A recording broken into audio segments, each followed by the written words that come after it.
Hi friends, இன்றைக்கி வீடியோவில் ரொம்பவுமே இன்ட்ரெஸ்டிங்கான ஒரு ரெசிபி தான் பார்க்க போகிறோம். இது பார்க்கறதுக்கு முன்னால் நீங்கள் நம்ம சேனலை சப்ஸ்கிரைப் பண்ணலன்னா இப்போ சப்ஸ்கிரைப் பண்ணிவிட்டு தொடர்ந்து பாருங்கள் ஃப்ரெண்ட்ஸ்.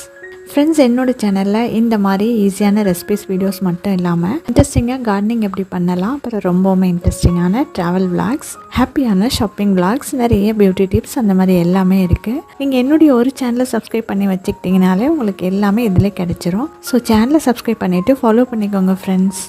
இப்போ வாங்க இன்றைக்கி என்ன பண்ணலாங்கிறத பார்க்கலாம். இதுக்கு நான் முதல்ல ஒரு கடாய் வச்சுருக்கேன். அதில் 1/4 டீஸ்பூன் வெந்தயம் சேர்க்கிறேன். 1/4 டீஸ்பூனுக்கு ரொம்ப குறைவாக மிளகு சேர்க்கிறேன். 1/2 டீஸ்பூன் சீரகம் சேர்க்கிறேன். 2 காஞ்ச மிளகாய், இது எல்லாத்தையும் சேர்த்து நல்லா ட்ரையாக வறுத்துக்கிட்டு இருக்கேன். இது கூட ஒரு 7-8 பூண்டு பற்கள் சேர்த்து நல்லா ட்ரையாக வறுத்து எடுத்துக்கலாம். இப்போ இது இருக்கட்டும். இதுக்கு முன்னால் நம்ம சாதம் வடித்து ரெடியாக வச்சுருக்கணும். சாதம் வேக வைக்கும் போது அரிசி கூட கொஞ்சமாக மஞ்சள் தூளும் சேர்த்து வேக வச்சு வடித்து தனியாக எடுத்து வச்சுக்கலாம். இப்போ ஒரு எலுமிச்சைப்பழ அளவுக்கு புளியை கரைச்சி அதையும் தனியாக எடுத்து வச்சுக்கலாம். இப்போ நம்ம டேஸ்டியான புளி சாதம் தான் எப்படி பண்ணலாங்கிறத பார்க்க போகிறோம். இதுக்கு கடாயில் நல்லெண்ணெய் சேர்த்துக்கலாம். தாராளமாகவே கொஞ்சம் சேர்த்துக்கலாம், அப்போ தான் டேஸ்ட் நல்லாயிருக்கும். அதில் ஒரு 2 டீஸ்பூன் உளுத்தம் பருப்பு சேர்க்கிறேன். இந்த உளுத்தம்பருப்பு லேசாக செவந்து வந்த உடனே கடுகு சேர்த்துக்கிறேன். இப்போ இதில் ஒரு 2 காஞ்ச மிளகாய் சேர்த்துக்கலாம். கொஞ்சமாக கருவேப்பிலை சேர்த்துக்கலாம். இப்போ இதுலேயும் ஒரு 1/4 டீஸ்பூன் வெந்தயம் சேர்த்துக்கலாம்.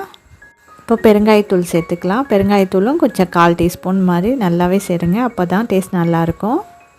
இப்போ என்ன சேர்க்குறேன்னா ஒரு கைப்பிடி அளவுக்கு வறுத்த வேர்க்கடலை சேர்க்குறேன். எல்லாமே நல்லா கலந்து விட்டுக்கலாம். இல்லை நம்ம புளி ஊற வச்சு வச்சுருந்தோம் இல்லையா, அதை நல்லா திக்காக வடித்து இதில் சேர்த்துக்கலாம். சேர்த்தாச்சு. இப்போ இதில் 1/4 டீஸ்பூன் மஞ்சள் தூள் இதுலேயும் சேர்த்துக்கலாம். இந்த புளி தண்ணியை நல்லா கொதிக்க விடலாம். ஒரு 10 நிமிஷம் மூடி போட்டு நல்லா கொதிக்கட்டும். இப்போ இந்த ஸ்டேஜில் இதுக்கு தேவையான உப்பு சேர்த்துக்கலாம். ஸ்டவ் சிம்மில் வச்சுருங்க. இப்போ 10 நிமிஷம் கழித்து பார்க்கலாம். பாருங்கள், நல்லா சுண்டி வந்துருச்சு. அந்த எண்ணெய் எல்லாமே நல்லா மேலே பிரிஞ்சு வந்திருக்கு பாருங்கள்.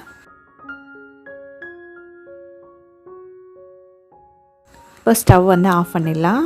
ஸ்டவ் ஆஃப் பண்ணின உடனே நம்ம ஃபஸ்ட்லேயே வெந்தயம், சீரகம், மிளகு, பூண்டு எல்லாம் வறுத்து வச்சுருந்தோம் பார்த்தீங்களா, அதை அரைச்சி இப்போ இதில் சேர்த்துக்கலாம். இப்போ எல்லாத்தையுமே நம்ம வடித்து வச்சுருக்க சாதத்தில் கலந்து மிக்ஸ் பண்ணிக்கலாம்.